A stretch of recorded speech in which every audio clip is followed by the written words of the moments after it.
Durante este día lunes, el ministro de Hacienda, Ignacio Briones, anunció que todos los adultos mayores de 65 años tendrán una rebaja del 50% en la tarifa del transporte público. Sí, vamos a conversar más sobre esta medida. Estamos ya con Franco Basso, director del Centro de Innovación en Transporte y Logística de la Universidad Diego Portales. Muchísimas gracias, Franco, por acompañarnos. Cuando al menos ya hay claridad respecto a que esta medida sería para todos, ¿no? Los adultos mayores de 65 años, en algún momento se había hablado solamente de pensionados. En este caso ya abarcaría la totalidad de personas de esa edad. Sí, hubo una corrección de parte del ministro Briones. De hecho, él aceptó que se había equivocado originalmente. Él había dicho inicialmente que se trataba de algo que solamente iba a beneficiar a las personas mayores de 65 años y que estuviesen pensionadas. En el día de ayer corrigió y indicó que se va a tratar para todas las personas de 65 años, y lo que va a ocurrir acá es que la gente que cumpla con esas dos condiciones va a pagar el 50% en el transporte público a lo largo de Chile. ¿Todo tipo de transporte público? No es todo tipo de transporte público, es solamente el transporte público licitado por el Ministerio de Transporte y masivo. Por ejemplo, quedarían fuera, según lo que se entiende, los colectivos. Pero sí entrarían, por ejemplo, los trenes que son licitados en Valparaíso y las grandes ciudades, los servicios de buses que están licitados. Y efectivamente eso es una buena noticia y hay que valorarlo así. Se trata de una cantidad importante de dinero, no está totalmente claro porque van variando día a día las personas que se van sumando, pero van a dar del orden de entre los más de 100, 150 millones de dólares, lo cual es una cifra razonable y que va a ayudar al año, sí. Claro. Ahora, de acuerdo a la magnitud de la crisis y de la exigencia de una agenda social algo más robusta y con cambio estructural, que es lo que básicamente el movimiento social está solicitando desde hace varias semanas, ¿cuán complejo era decretar gratuidad para este segmento? Gratuidad que ya existe en algunas ciudades brasileñas, en algunos sectores del norte de Europa. ¿Por qué no se puede hacer? ¿Cuán financieramente descuadrado podría quedar el sistema si es que efectivamente decretara la gratuidad para los adultos mayores y para los estudiantes, como ocurre en otras partes del mundo? Mira, del total del subsidio que se entrega es cerca de 800 millones de dólares al año. No es una cifra menor. Un tercio de ese dinero va a financiar la tarjeta nacional estudiantil. Si nosotros quisiésemos llevar esa gratuidad, significaría una gran cantidad de recursos. Lo mismo con las personas adulto mayor. Yo, en mi opinión, el transporte público, si bien es algo que es más utilizado por los adultos mayores, eso está archiestudiado, evidentemente tienen problemas de movilidad y es más fácil que poder manejar, sobre todo con las condiciones que se dan, por ejemplo, hoy día en la mañana.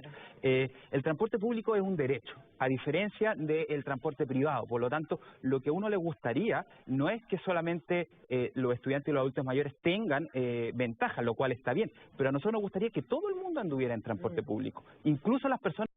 ¿Por qué? Porque una persona rica que anda en transporte público está ayudando a descongestionar la ciudad, está ayudando a hacerla más limpia, está ayudando a que haya menos emisiones que van al ambiente. Por lo tanto, a diferencia del transporte privado, por ejemplo, lo hemos conversado otras veces con el No Más TAC, donde uno tiene que ir a ayuda focalizada, a mí me causa un cierto ruido para el transporte público tratar de también avanzar en bajar para todos por igual. Ese es un punto interesante, Franco, porque tiene que ver con dónde se ponen los incentivos, ¿no? ¿Se están poniendo efectivamente los incentivos en el transporte público cuando hablamos de planificación de transporte?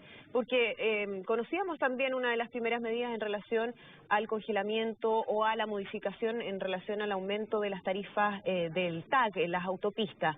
¿Era necesario avanzar en ese sentido o más bien debiera concentrarse únicamente en lo que tiene que ver transporte público? ¿Y por qué no? ¿Por qué hacer esa diferencia? Sin lugar a dudas, aquí lo central tiene que ver con el transporte público, y la medida que anunció hace algunas semanas el ministro de Obras Públicas de congelar el alza de 3,5% va a costar 8 veces lo que costó disminuir los 30 pesos que causó todo este gran dilema.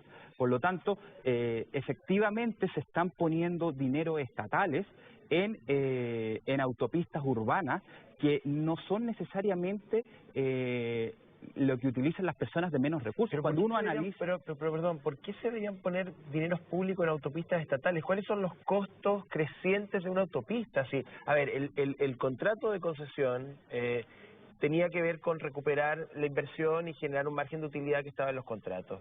la mayoría de las primeras autopistas que se construyeron, esas obras ya están pagadas. Por lo tanto, uno intenta determinar desde el sentido común del ciudadano cuál es la indexación al aumento del precio. ¿Por qué el precio de la autopista debería aumentar año con año? ¿Cuál es el motivo de esa alza si las estructuras ya están pagadas? Y desde el punto de vista de la mantención, uno se imagina que tampoco son muy distintas un año con otro.